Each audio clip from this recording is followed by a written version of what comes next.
इसलिए आप इनके धोखे में ना आए।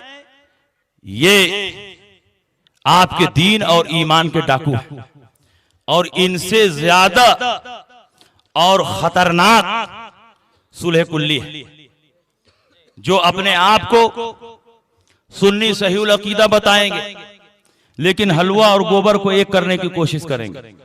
शिया भी सही, सुन्नी भी सही, वहाबी भी सही, देवबंदी भी सही, कादियानी भी सही, राफजी भी सही, हलवा और गोबर को एक कर रहे हैं। और इन सुलह कुल्लियों का सबसे बड़ा मुबल्लिग, सबसे बड़ा तर्जमान पाकिस्तान का ताहिरुल पादरी है, जो यहूदियों का एजेंट और दलाल है। इसीलिए कनाडा की हुकूमत ने अपनी सिक्योरिटी दी है और इसीलिए कनाडा की हुकूमत लाखों डॉलर उस पर खर्च कर रही है और इसीलिए अपने मुल्क में उसने शहरियत दी है, रहने के लिए जगह दी है, सेंटर चलाने के लिए जगह दी है।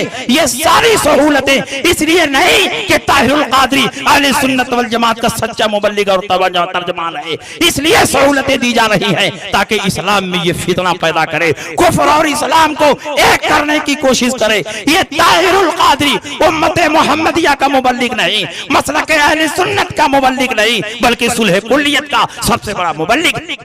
ये अपनी किताब फिरका परस्ती का खात्मा क्यों कर मुमकिन में ये लिखता है कि बेहम्दिल्लाह मुसलमानों के तमाम मसालिक और तमाम मकातिबे फिक्र में अकीदे के एतबार से कोई इख्तलाफ नहीं, सब अपनी जगह पर सही है, बस फुरूई इख्तलाफ है। मैं आपसे पूछना चाहता हूं कि क्या वहाबियों से हमारा इख्तलाफ अकीदे का इख्तलाफ है कि नहीं, शियों से हमारा इख्तलाफ अकीदे का इख्तलाफ है कि नहीं, राफजियों से हमारा इख्तलाफ अकीदे का इख्तलाफ है कि नहीं, गैर मुकल्लिदीन से हमारा इख्तलाफ अकीदे का इख्तलाफ है कि नहीं, कादियानियों से हमारा इख्तलाफ अकीदे का इख्तलाफ है कि नहीं। बुनियादी और अकीदे का इख्तलाफ उसको कहते हैं कि जिसकी वजह से आदमी मुसलमान हो तो काफिर हो जाए। शियों का अकीदा यह है कि कुरान कंप्लीट नहीं है, नाकिस है, इसके कुछ पारे और कुछ सूरतें गायब हो गए हैं। बताओ जिनका ये अकीदा हो कि कुरान नाकिस है, कामिल नहीं है, वो कुरान का मुनकिर है कि नहीं। कुरान अजीम में परवरदिगार आलम ने कुरान की हिफाजत का वादा फरमाया है, कुरान का एक नुक्ता भी इधर से उधर नहीं हो सकता है। जो कुरान को नाकिस मानता है वो हकीकत में कुरान का इनकार करने वाला। तो ऐसा आदमी मुसलमान हो सकता है।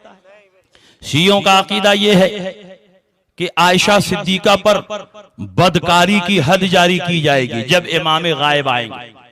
हजरत आयशा को माज़अल्लाह ये बदकार और जानी समझते हैं, जबकि हजरत आयशा पर तोहमत लगाई गई तो परवरदिगार आलम ने सूरह बरात में हजरत आयशा सिद्दीका की बरात नाजिल फरमाई, सूरह नूर में हजरत आयशा सिद्दीका की बरात नाजिल फरमा दी।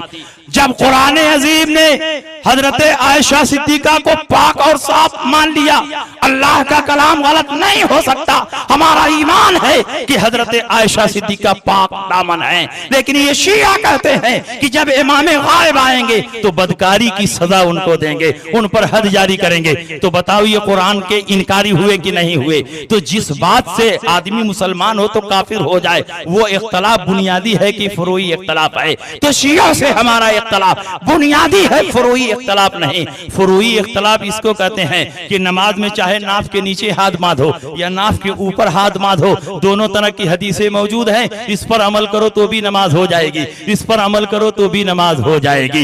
इमाम शाफी रहमतुल्लाह अलैह से हमारा इख्तलाफ है मसा के सिलसिले में। एक इमाम कहते हैं पूरे सर का मसा करो, एक इमाम कहते हैं चौथाई सर का मसा कर लिया फर्ज अदा हो जाएगा। इमाम शाफी कहते हैं एक बाल या 3 बाल छू दिया तो मसा अदा हो जाएगा। तो ये फुरूई इख्तलाफ है, इससे ईमान और कुफ्र का हुक्म नहीं बदल रहा है। लेकिन शियों से जो हमारा इख्तलाफ है वो बुनियादी और एतकादी इख्तलाफ है। यही इख्तलाफ वहाबियों से है। वहाबियों ने अपनी किताब में नबी आखिरुज़्ज़मा सल्लल्लाहु तआला अलैहि वसल्लम की शान में गुस्ताखियां की है। हिफ्जुल ईमान को उठाओ, नबी के इल्म को चौपायों और पागलों से तशबीह दी गई है। नबी के इल्म को चौपायों और पागलों से तशबीह देना नबी की तौहीन है। और दुरर गुरर बज़ारिया फतावा खैरिया में लिखा है वक़द अजमाल उलमा अला अन्ना मन शतमहु वआबहु औ तनक़सहु क़द कफ़र बिल्लाहि तआला व बानत इमरातुहु, कि जिस आदमी ने नबी की शान घटाई, नबी की तौहीन की, नबी की अबजोई की, वो आदमी काफिर है और उसकी बीवी उसके निकाह से निकल गई। तो बताओ, जो नबी ये पाक के इल्म को चौपाए से तशबीह दे रहे हैं, वो नबी की शान घटा रहे हैं, तो ये लोग मुसलमान नहीं हो सकते। नबी की शान में गुस्ताखी करने वाले मुसलमान नहीं हो सकते। तो इनसे जो हमारा इख्तलाफ है वो फुरूई नहीं है बल्कि एतकादी है। इन्होंने अपनी किताब तहज़ीरुन नास में लिखा, हुजूर के बाद अगर कोई नबी आ जाए आपकी खातमियत पर कोई फर्क नहीं पड़ेगा। बताओ, नबी के बाद कोई नबी आ सकता है? नहीं। जो ये मानता है कि नबी के बाद कोई नबी आ सकता है वो सरकार को खातमुन नबीय्यीन नहीं मानता, और जिसका ये अकीदा हो कि हुजूर खातमुन नबीय्यीन नहीं है वो मुसलमान नहीं हो सकता, काफिर है। तो इनसे हमारा इख्तिलाफ बुनियादी इख्तिलाफ है। हजरत इमाम काजी अयाज अपनी किताब शिफा में फरमाते हैं, अला अन्ना मन मल्लम यातकीद अन्ना मुहम्मदन सल्लल्लाहु अलैहि वसल्लम आखिरुल अंबिया फलैसा बिमुस्लिम लिअन्नहु मिन ज़रूरियात। जिसका ये अकीदा हो कि हुजूर आखिरी नबी नहीं है वो मुसलमान ही नहीं है, क्योंकि नबी को आखिरी नबी मानना ये जरूरियात दीन से है।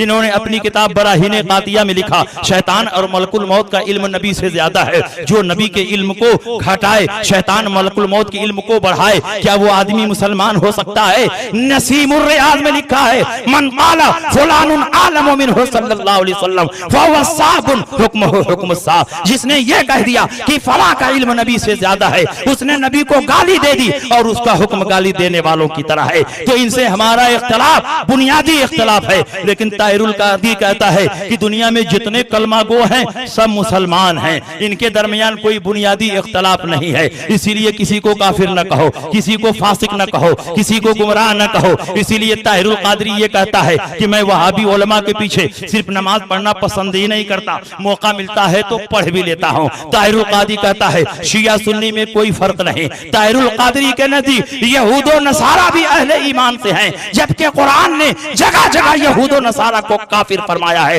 लक़द कफ़र अल्लज़ीना क़ालू इन्नल्लाह सालिसु सलासा लम यकुनिल लज़ीना कफ़रू मिन अहलिल किताब मुशरिकीन। ये सारी आयतें यहूदो नसारा को काफिर कह रही हैं, लेकिन ताहिरुल कादरी कहता है कि यहूदो नसारा भी बिलीवर्स हैं, अहले ईमान हैं। जो यहूदो नसारा को मुसलमान माने, बिलीवर्स माने, अहले ईमान माने, वो कुरान का इनकार करने वाला है। और जो कुरान का इनकार करे वो आदमी मुसलमान नहीं हो सकता, चाहे दुनिया का सबसे बड़ा मुबल्लिग हो, लेकिन वो हकीकत में मुसलमान नहीं है।